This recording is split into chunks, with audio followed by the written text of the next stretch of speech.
सबसे पहला हेडिंग होता है गोलीय दर्पण। गोलीय दर्पण क्या है? तो गोलीय दर्पण जिस गोले का भाग होता है, जैसे कहने का मतलब क्या होगा कि किसी गोले को उठाते हैं, ब्रीथ नहीं, ये गोला है,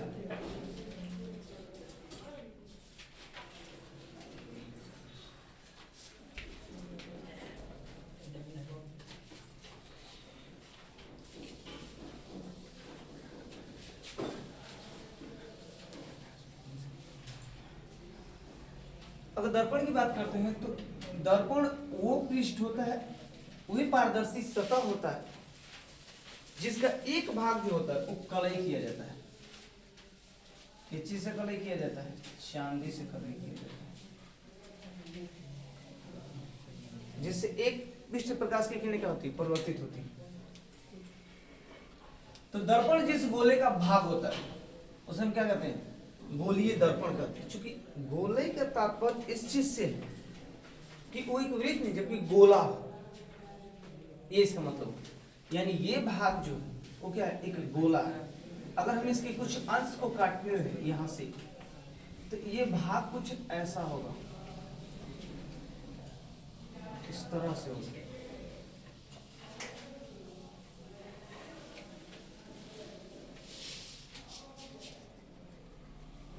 ये वाला पार्ट अर्थात इसका कुछ भाग इस तरह से होगा ये, ठीक है। गोलीय दर्पण दो प्रकार के होते हैं। एक होता है कौन सा? उत्तल दर्पण, और एक क्या होता है? अवतल दर्पण।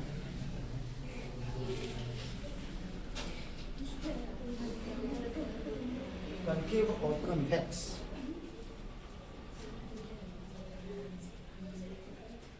उत्तल दर्पण किसे कहते हैं? वैसा दर्पण, उत्तल का शाब्दिक अर्थ होता है उठल, अर्थात वैसा दर्पण जिसका परावर्तक सतह क्या हो? उभरा हुआ हो, और जो ये भाग हो वो क्या हो? कलई किया गया हो। ये उत्तल हो। इसे इस तरह से भी बनाया जा सकता है।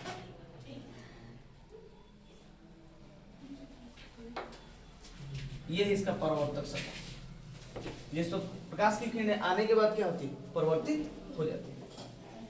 तो इसे उत्तल दर्पण कैसे कहेंगे? वैसा दर्पण जिसका परावर्तक सतह क्या हो? उठा हुआ हो, उसे उत्तल दर्पण कहते हैं। तो अवतल दर्पण फिर क्या है? तो वैसा दर्पण जिसका परावर्तक सतह क्या हो? अंदर की तरफ धंसा हुआ हो, उसे हम क्या कहते हैं? अवतल दर्पण। जैसे इसे अवतल दर्पण। क्यों? क्योंकि इसका परावर्तक सतह जो है, ये परावर्तक सतह है जो क्या है? अंदर की तरफ धंसा हुआ है। जबकि यहां पर देखिए तो इसका पृष्ठ क्या है? उठा हुआ है। और इन दोनों का निर्माण एक गोले से होता है। ये भी क्या है? तो एक गोले का ही भाग है, ठीक है, एक गोले का भाग। और यहां अगर इसे देखा जाए तो ये भी क्या है? गोले का ही क्या है? भाग।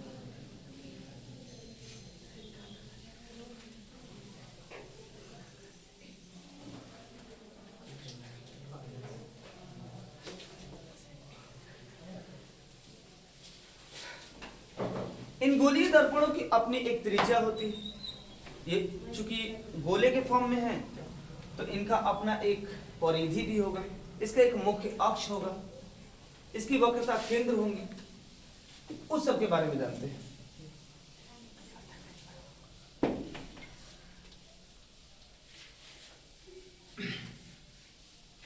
इसे मिटाना है।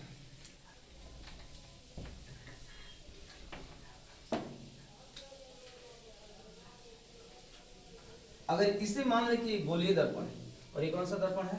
इस भाग को कलई किए तो ये अवतल दर्पण, अर्थात ये कुछ इस तरह से, यानी कुछ भाग इस तरह से कटा गया, तो इसका जो ये बिंदु होगा इसे ध्रुव कहते हैं, जो मध्य बिंदु। तो गोलीय दर्पण के परावर्तक सतह के मध्य बिंदु को ध्रुव कहा जाता है। ध्रुव किसे कहते हैं? अगर इसे मान लेते हैं कि ये बिंदु, तो कहेंगे कि गोलीय दर्पण के परावर्तक सतह के मध्य बिंदु को ध्रुव कहते हैं। इसे P से निरूपित किया जाता है। किस चीज से निरूपित किया जाता है? सी से। इसके बाद इसमें और भी कुछ पद आते हैं, जैसे पहला हुआ क्या? ध्रुव। दूसरा हुआ क्या? मुख्य अक्ष, प्रिंसिपल एक्सिस। इसमें और भी पद आते हैं, जैसे होता है वक्रता केंद्र, वक्रता त्रिज्या,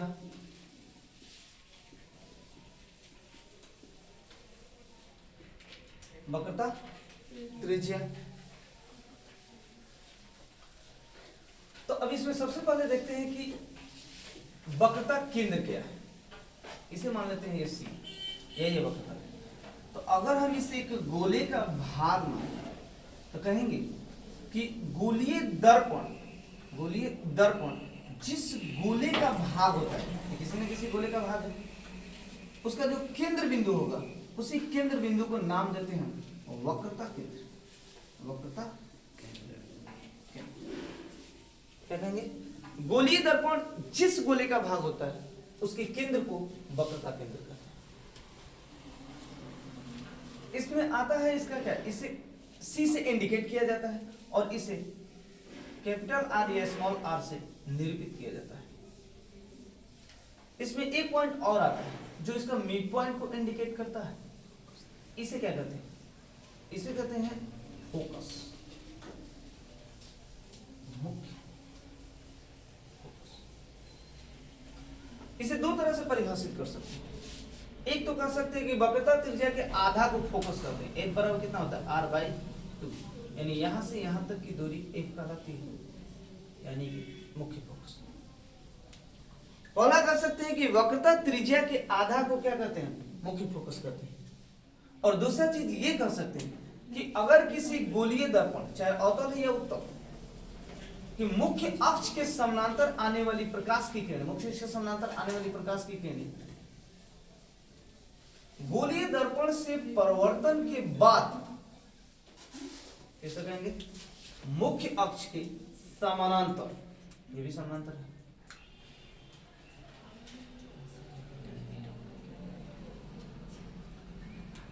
मुख्य अक्ष के समानांतर जाने वाली प्रकाश की किरण दर्पण से परिवर्तन के बाद जिस बिंदु को मिलती है उसे मुख्य फोकस कहते हैं। उसे क्या कहते हैं? मुख्य फोकस। ध्रुव हो गया, मुख्य फोकस हो गया, वक्रता केंद्र हो गया और वक्रता त्रिज्या। वक्रता त्रिज्या क्या होता है? मुख्य अक्ष में मुख्य फोकस हो गया, मुख्य फोकस। अब वक्रता त्रिज्या क्या होती है?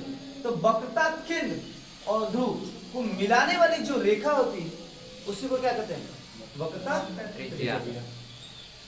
वक्रता केंद्र और ध्रुव को मिलाने वाली रेखा को वक्रता त्रिज्या कहते हैं। लेकिन अगर यही पर मुख्य अक्ष की परिभाषा दें, अगर मुख्य अक्ष की परिभाषा दें, जैसे ये सी है, ये एफ है, तो क्या कहेंगे कि वक्रता केंद्र और ध्रुव से होकर जाने वाली, वक्रता केंद्र और ध्रुव से होकर जाने वाली, माने यहां से यहां तक नहीं, ये इससे होके चली जाए, इसे क्या कहते हैं? मुख्य अक्ष। तो इस तरह ये तीनों चारों पार्ट इसके क्या हुए? कंप्लीट हुए। यानी कि सबसे पहले क्या हम बताएं? तो सबसे पहले बताएं गोलीय दर्पण, किसी न किसी गोले का भाग होता है, उसे हम गोलीय दर्पण कहते हैं।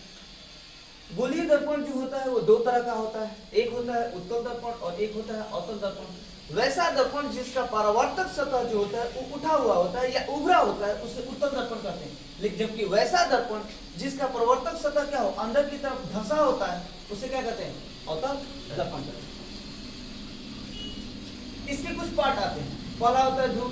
तो गोलीय दर्पण जो होता है, गोलीय दर्पण यानी वृत्त के फॉर्म में, जबकि गोलाकार फॉर्म में, तो उसका जो मध्य बिंदु होता है उसी चीज को हम ध्रुव कहते हैं। यानी कि गोलीय दर्पण के परावर्तक सतह के मध्य बिंदु को क्या कहा जाता है? मुख्य अक्ष। इसे बाद में पढ़ेंगे, पहले इसे देखते हैं। वक्रता केंद्र क्या होता है? गोलीय दर्पण किसी न किसी गोले का भाग होता है जिसके केंद्र को क्या कहते हैं? वक्रता केंद्र कहते हैं। वक्रता केंद्र और ध्रुव को मिलाने वाली रेखा को वक्रता त्रिज्या कहते हैं। फिर मुख्य अक्ष। वक्रता केंद्र और ध्रुव से होकर जाने वाली रेखा को क्या कहते हैं? मुख्य अक्ष कहते हैं। अब कहेंगे कि मुख्य अक्ष के समानांतर जब प्रकाश की किरणें जाती है तो दर्पण से परावर्तन के पश्चात जिस बिंदु को मिलती है या मिलती ही प्रतीत होती, यानी कहने को यहाँ तो मिल रही है, लेकिन अगले फिगर में अगर देखा जाए, जैसे कि यहाँ पर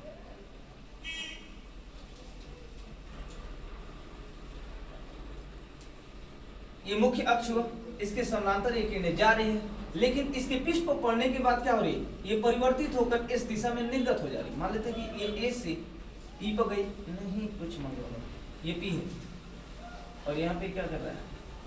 सी को इंडिकेट कर रहा है। इसे ए में मान लेते हैं और इसे मान लेते हैं कि ए से बी बिंदु पर। तो इसे कैसे कहेंगे कि गोलीय दर्पण, यानी कि ये दर्पण उत्तल दर्पण जबकि ये अवतल है, तो उत्तल दर्पण के मुख्य अक्ष के समानांतर जाने वाली प्रकाश की किरणें दर्पण से अपवर्तन के पश्चात क्या होती है? परावर्तन के पश्चात क्या होती है? परिवर्तित होकर इस दिशा में निर्गत हो जाती है। जब हम इसे आभासी रूप से पीछे की तरफ बढ़ाते हैं, जब हम इसे आभासी रूप से पीछे की तरफ बढ़ाते हैं तो जिस बिंदु पर मिलता है उसे कहते हैं मुख्य फोकस। यानी कि फोकस जो होते हैं वो दो तरह से निर्धारित किए जाते हैं। यहाँ ऑब्जेक्टिव पॉइंट ये होगा कि यहाँ फोकस दो तरह से निर्धारित किया जाएगा। एक तो प्रधान अक्ष के समानांतर आने वाली प्रकाश की किरण परावर्तन के पश्चात मुख्य अक्ष को जिस बिंदु पर काट रही है या काटती हुई प्रतीत हो रही है, ये क्या हो रही है? काट रही है। और दूसरा क्या हो रही है? काटती हुई प्रतीत हो रही है, उसे हम क्या कहते हैं? मुख्य फोकस।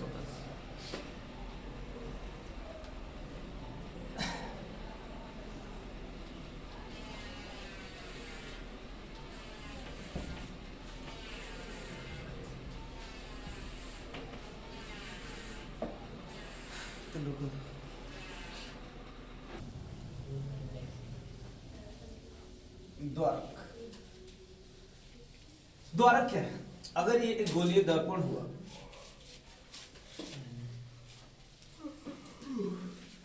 ये इसका परावर्तक सतह हुआ, ये क्या होगा? इसका परावर्तक सतह हुआ। लेकिन क्या ये लाइन के रूप में होगा? नहीं, ये एक क्षेत्रफल को कवर करेगा। किस चीज को कवर करेगा?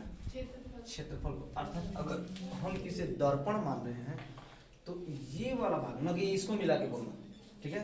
ये वाला भाग नहीं, जबकि ऐसा वाला भाग, इसको ये वाला भाग, समझ रहे? तो कहेंगे कि गोलीय दर्पण के परावर्तक सतह का जो एरिया होता है, क्षेत्रफल होता है, जो इस तरह से होता है, इस चीज को क्या कहते हैं? द्वारक कहते हैं।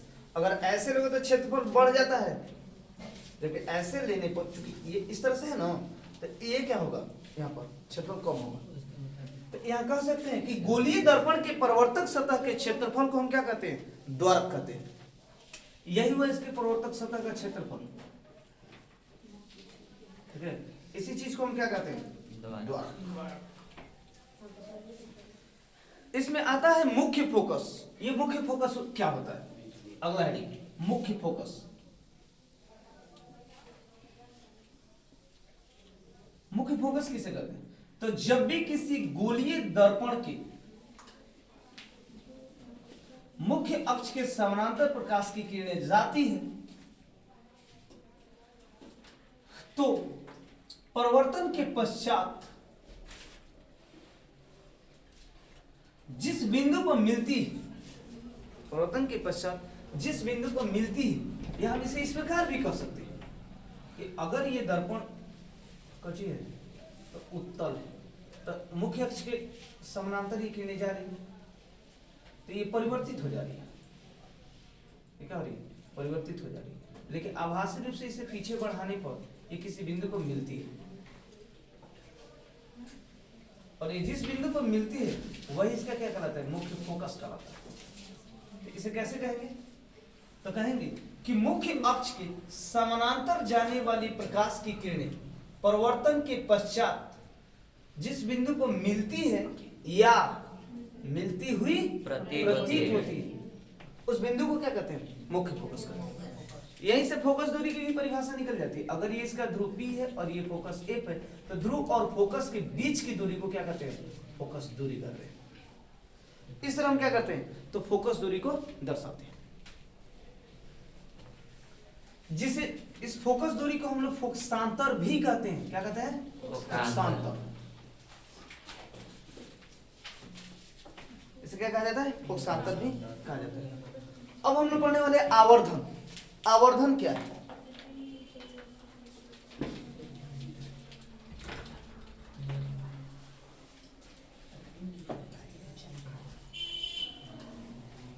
आवर्धन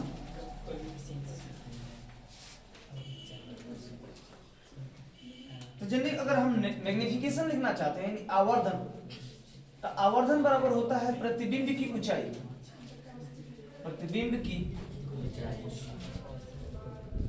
ऊंचाई और बट्टा वस्तु की ऊंचाई, वस्तु की ऊंचाई। इसे कहा जा सकता है कि द रेशियो ऑफ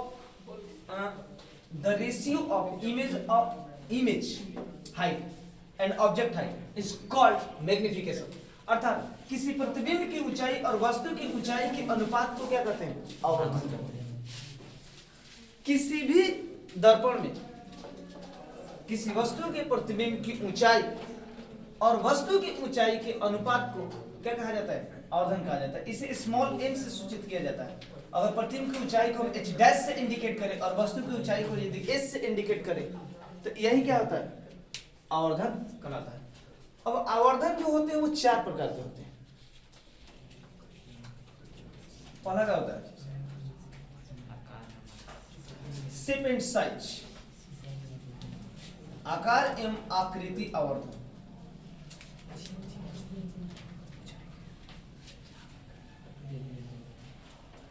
दूसरा क्या होता है?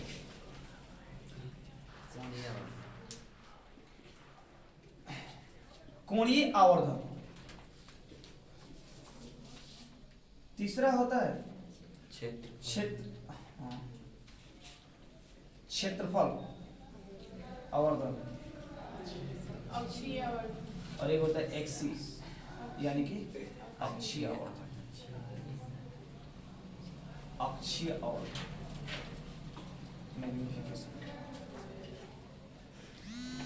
इसको हम इंडिकेट करते हैं आकार एवं आकृति आवर्धन।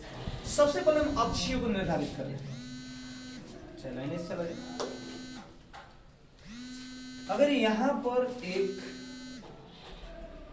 अवतल दर्पण कहने का मतलब इसके इस पृष्ठ को कलाई करते हैं। अगर हम यहाँ पर एक वस्तु को रखें जिसका आकार कुछ इस तरह से, तो जो इसका इमेज बनता है यानी प्रतिबिंब बनता है उसका इमेज कुछ ऐसे बनता है।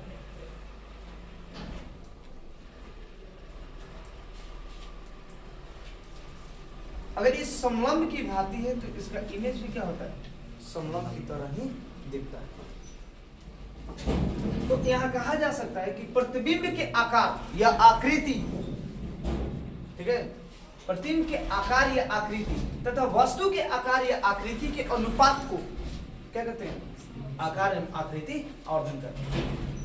यानी कि अगर हम इसे इंडिकेट करें A, B, C और D से और इसे इंडिकेट कर रहे हैं P, Q, R और S से, तो यहाँ कह सकते हैं कि इसका आकार एवं आकृति आवर्धन m बराबर क्या होता है?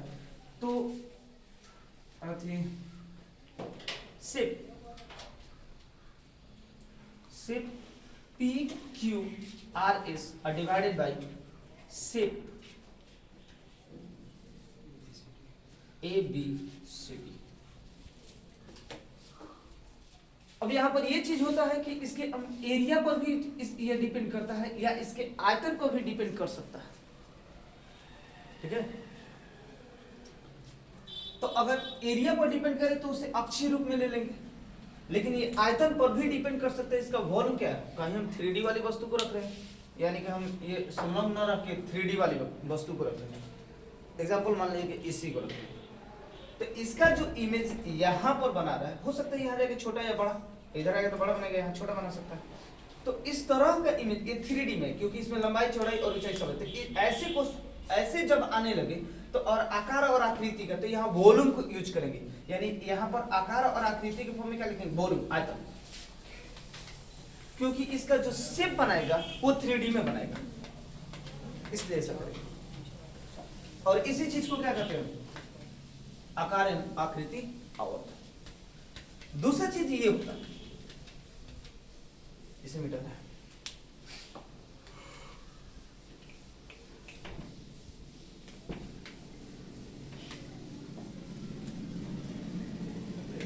कि अगर एक वस्तु को इस तरह से रखा जाए कि यहाँ पे ये अल्फा कोण बने, अगर ये ए है और ये एक बी है, तो इसका जो इमेज बनेगा, प्रतिबिंब बनेगा, कुछ ऐसा बनेगा जिसमें ये ए डैश का काम करेगा तो ये बी डैश का काम करेगा, और यहां पर हो सकता है बीटा कोण बने, ये इसकी आकृति से कुछ छोटा हो सकता है। तो ये कहता है कि ये जितना कोण यहां बना रहे हैं, इसके अलग कोण ये बनाएगा, यह बराबर तब बनाएगा जब वक्रता केंद्र पर रखेंगे। खैर हमें वक्रता केंद्र पर नहीं रखना, हमें इसे आवर्धन से मतलब। तो यहां अगर कोणीय आवर्धन की बात करते हैं तो कहेंगे कि अगर कोई वस्तु जिस एंगल पर रखी है, जब उसके प्रतिबिंब को बनाते हैं तो उसके एंगल में क्या होता है, परिवर्तन होता है। तो कहेंगे प्रतिबिंब के कोण, यानी कि अगर इसका कोणीय आवर्धन लिखना चाहते हैं, एंगुलर कोणीय आवर्धन,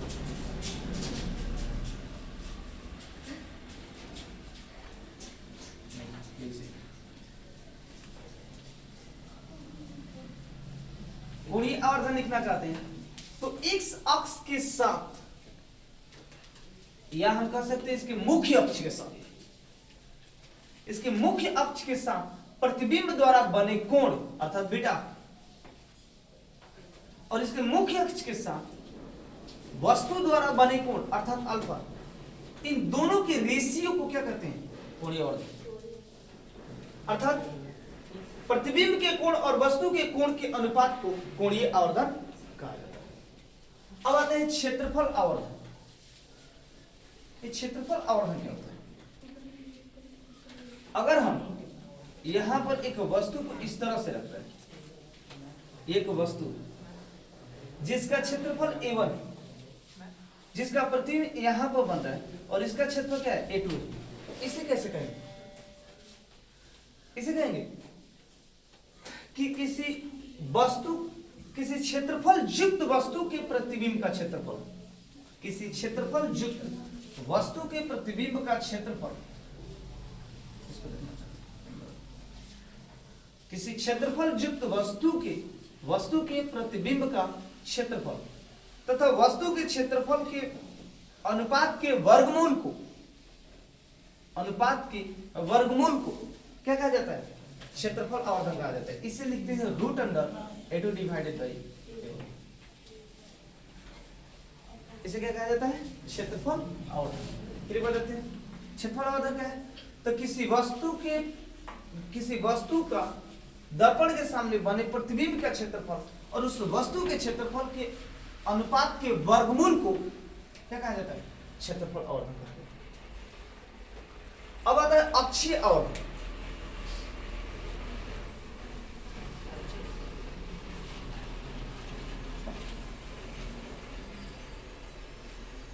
अगर यहां पर एक वस्तु जो एक्सिस पर रखी, अक्ष पर रखी, इसकी अपनी कुछ लंबाई L1 होगी, इससे जो प्रकाश की किरण जाएगी यहां पर, मान लेते हैं यहां से जाके यहां पर, और इसका प्रतिबिंब बना रही है, यहां पर ऐसा कुछ प्रतिबिंब बना रही है ना। अगर इसकी लंबाई को L2 मान लेते हैं, तो अगर हम अक्षीय आवर्धन M को लिखना चाहते हैं तो कैसे कहेंगे, इसकी मुख्य अक्ष पर स्थित किसी निश्चित लंबाई की वस्तु का आवर्धन उस वस्तु द्वारा प्रतिबिंब की लंबाई अर्थात L2 तथा उस वस्तु की लंबाई के अनुपात को